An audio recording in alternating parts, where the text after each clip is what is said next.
Guys, feelings তো lucky guys. এখন lucky কেন, এটার যদি কেউ কোশ্চেন করেন সেটা আনসার বলে দিচ্ছি। দ্যাট ইজ, কালকে তো ইউরোপা লিগের ম্যাচ ছিল, সেটা সবাই জানেন মোটামুটি যারা ফুটবল ফলো করেন। এন্ড ফাইনালে ম্যান ইউনাইটেড ভরা খাইছে সেটাও জানেন, টটেনহাম ভরে দিছে পুরা ভাই। বাট নাথিং ইজ, খেলা দেখতেছিলাম, এক গোল খাইলাম, পিছিয়ে পড়লাম, সব ঠিক আছে। সেকেন্ড হাফে ভাই চোখ খোলা রাখতে পারি না লিটারেলি ভাই, ঘুমাই এসে পড়ছে, ঘুমাই গেছি ভাই।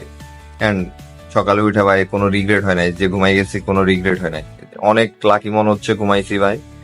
এন্ড নেক্সট যত ম্যাচ আসবে, এরকম ম্যান ইউনাইটেড এর ম্যাচ ডে আসবে ভাই, ঘুমাবো ভাই। ম্যাচ দেখার দরকার নাই ভাই, ঘুমাবো, সকালে উঠে দেখবো যে ওরা হারছে ভাই। এটাই চলতে থাকবে ভাই, নাথিং এলস, এটাই চলতে থাকবে। সো এত প্যারা নেওয়ার কি দরকার, ওরা তো এমনি হারবে, এমনি হারবে ভাই। আমরা ম্যাচ দেখে শুধু শুধু প্যারা খাওয়ার দরকার আছে? এমনি জানি হারবে, সকালে উঠেও দেখবো হারবে, মিলে দেখবো ভাই, শেষ, দ্যাটস ইট, নাথিং এলস ভাই। ভাই মাই suggestion to all man United fan like me যারা আছেন ভাই, কোনো ম্যাচ দেখেন না ভাই, ঘুমান ভাই, নিশ্চিন্ত ঘুমান ভাই। এমনি ভাই ঘুম নষ্ট করে ভাই আপনার ম্যাচ দেখার কোনো প্রয়োজন নাই ভাই। থ্যাংক ইউ, সাজেশনটা নিয়েন ভাই।